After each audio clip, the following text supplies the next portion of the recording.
ও guys, আমি এখন আসছি আমার বন্ধুর দোকানে। সে একজন চুদলিং পং, ঠিক আছে। তার হেয়ার কাটিং দেখুন, সে খুব ভালো কাটিং দেয়। সে আক্তারের কাছ থেকে শিখে আসছে। আক্তারে নেই পার পিস 10,000, আমার বন্ধু নেয় 150, ঠিক আছে। সে চুদলিং পং কাটিং, এটা কি কাটিং হইতেছে বন্ধু?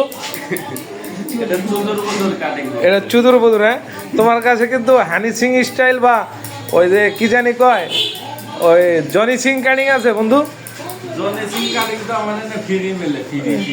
আর দেখছ বন্ধু, আমার জনি সিং কাটিং বলে ফ্রি দেয়। ও, সে চুদলিং পং গুরুর কাটিং ফ্রি। আপনারা যারা আসতে চান অবশ্যই কোন্ডলবাগ মিয়া বাজার জামে মসজিদের পাশে বিজয় হেয়ার কাটিং আসবেন। আমার বন্ধু অনেক ভালো কাটিং দেয়। চুদলিং পং, শুধু চুদলিং পং।